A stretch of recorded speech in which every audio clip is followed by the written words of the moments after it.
Ang programang ito ay rated SPG. Striktong patnubay at gabay ng magulang ang kailangan. Maaaring may masiselang tema, lengguwahe, karahasan, sexual, horror o droga na hindi angkop sa mga bata. Lucy G. Makikipagkampihan dito kay Lynette. Alamin natin. Welcome back sa aking channel. Mga kaganapan sa abot kamay na pangarap. Napaka-intense nga ng mga kaganapan sa abot kamay na pangarap. Dahil sa pagpunta ni Zoe sa Apex at pangingialam sa dati niyang pasyente na nga ngayon nitong si Annalyn, ay nalagay sa alanganin ang buhay nitong si Nanay Waning. Matapos kumbinsihin ni Zoe si Nanay Waning na umuwi na dahil makukuha pa naman sa gamutan ang kondisyon nitong si Nanay Waning na hematoma. Samantala, itong si Nanay Waning ay nagmamadali na din na makauwi at makaalis sa Apex dahil nakita niya ang anak niya na nagtatrabaho mismo doon sa Apex at ayaw niya nga itong mag-alala pa sa kanya. Kaya mas mabuti daw na umuwi na lang siya at sa bahay na lang maggamot. Samantala, tinuloy na nga nitong si Lynette ang plano niya na makipagkaibigan kay Morgana Go para mapalapit siya dito at malaman ang buong katotohanan. Pagtapos ang unang araw ng pagtuturo nitong si Morgana Go kay Lynette, ay nagpunta agad si Lynette sa kantin ng Apex para ipaalam kay Lakchang Susan na nakipagkita siya kay Morgana Go para maumpisahan na ang kanilang plano. Naikwento din nga nitong si Lynette ang pangalawang beses na pagtutok sa kanya ng samurai nitong si Morgana Go, kaya hindi niya inurungan si Morgana at tinutukan din daw ito ni Lynette. Kaya manghang-mangha si Chang Susan at Josa sa ginawa ng yon ni Lynette. Pero nag-aalala si Chang Susan dahil Moirang-Moira daw ang kilos at galaw nitong si Morgana Go. Kaya mag-ingat siya kay Morgana Go. Sinabi naman ni Lynette na alam ko naman ang ginagawa ko. Kaya lang naman ako nakipagkita sa kanya para mapalapit ako sa kanya at malaman ko lahat ng kinikilos niya. Nang sa ganun ay hindi agad siya makakagawa ng kung ano-ano sa atin. Kaya naman sinabi nitong si Josa na kahit na, dapat mag-ingat ka lalo kapag kayong dalawa lang nitong si Morgana Go dahil hindi natin alam ang utak nito. Samantala, nagpunta ulit si Lynette sa lugar ng pinagsasanayan nila ni Moira ng Wushu para sa susunod nilang pag-eensayo nito. Napansin si Lynette ng gwardya, kaya tinanong nito si Lynette kung ano ang ginagawa ni Lynette doon sa lugar na yon. Sinabi naman ni Lynette na hinahanap ko lang ang instructor ko, na si Morgana Go. Sumagot ang gwardya, si Ma'am Morgana Go po ba? Bago lang po siya dito.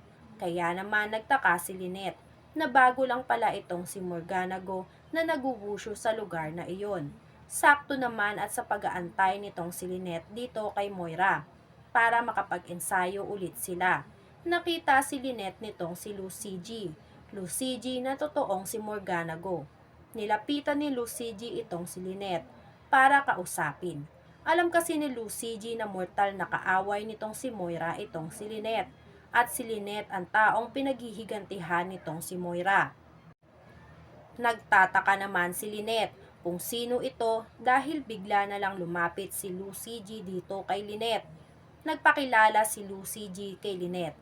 I'm Lucy G, legitimate wushu instructor ako, hindi katulad ni Morgana Go. Tingin ko peke. Kaya naman nagulat si Lynette sa mga narinig niya mula dito kay Lucy G na paninira tungkol dito kay Morgana Go. Biglang dumating si Morgana. Pinalayo ni Morgana si Lynette kay Lucy G. Pinagsabihan ni Morgana si Lucy G na wag siyang mga agaw ng tinuturuan niya. Nagtataka naman si Lynette kung bakit parang malalim ang hidwaan nitong si Lucy G at nitong si Moira. Inaya na ni Morgana Go si Lynette dahil natatakot si Morgana na baka ibuking siya ni Lucy G dito kay Lynette at sabihin na siya ang totoong Morgana Go at nagpapanggap lang itong si Moira. Kaya sinabihan ni Morgana Go si Lynette na wag siyang lalapit doon kay Lucy G dahil masama daw ang pag-uugali nito. Kinabukasan, nagpunta si Lucy G sa Apex para magpa-check up kunwari. Pero ang totoo nga ay balak hanapin itong si Lucy G, itong si Annalyn at si Lynette, para mainis sa kanya ng tuluyan itong si Moira. Dahil alam nitong si Lucy G na natatakot si Moira na mapalapit siya sa mortal niyang kaaway na si Lynette. Dahil alam ni Moira na hindi siya uurungan nitong si Lucy G. Nakita ni Moira si Lucy G sa Apex, kaya dinala ni Moira sa gilid ng Apex itong si Lucy G. Inis at galit na galit si Moira sa ginawang pagpunta ng Apex ni Lucy G. Hinila niya ang braso nito at sinabi ni Moira, "Sa lahat naman ng pwede mong puntahan na ospital, dito ka pa talaga sa Apex nagpunta." Sumagot naman si Lucy G kay Moira, "Si Mama ang owner nito, at dahil anak niya ako, may karapatan akong pumunta dito." Sumagot naman si Moira, "Wala kang karapatan, dahil anak ka lang sa labas." Palaban na sumagot si Lucy G dito kay Moira, "May karapatan na ang mga anak sa labas. Ikaw ang walang karapatan. Patay ka na, di ba, Moira?" Palaban na sumagot itong si Lucy G. Dahil sa sinabi ni Lucy G, nasampal siya bigla nitong si Moira ng napakalakas. Dahil baka may makarinig kay Lucy G sa sinabi nito sa kanya. Gumanti naman si Lucy G ng sampal kay Moira. Nagulat si Moira sa pagganti nitong si Lucy G sa kanya. Hindi alam ng dalawang magkapatid na si Lucy G at Moira na kanina pa sila pinagmamasdan nitong si Annalyn, at nakita ni Annalyn lahat ng sakitan na ginawa ni Lucy G at nitong si Moira sa isa't isa. Malaking palaisipan nga kay Annalyn kung bakit nag-aaway si Lucy G at itong si Morgana Go.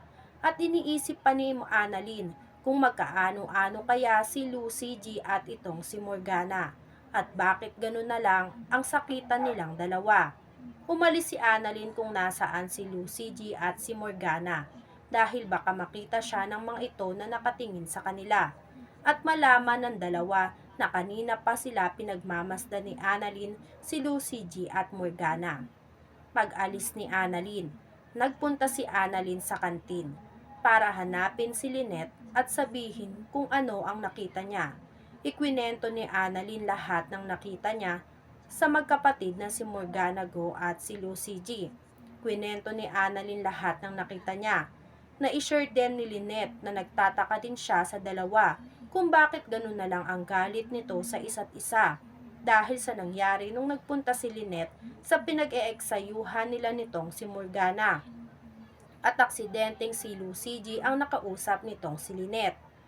Sinabi rin nitong si Lynette na pinag-iingat siya ni Lucy G dito kay Morgana dahil kakaiba daw ang ugali nito at baka nagpapanggap lang ito. Bagong kakampi nga ba talaga ni Lynette itong si Lucy G? Yan nga ang mga kaganapan at mga dapat nating abangan dito sa Abot Kamay na Pangarap. Kung gusto nyo pa ng mga ganitong klaseng video, ay mag-subscribe at i-like itong video na to. Maraming salamat po. I got you!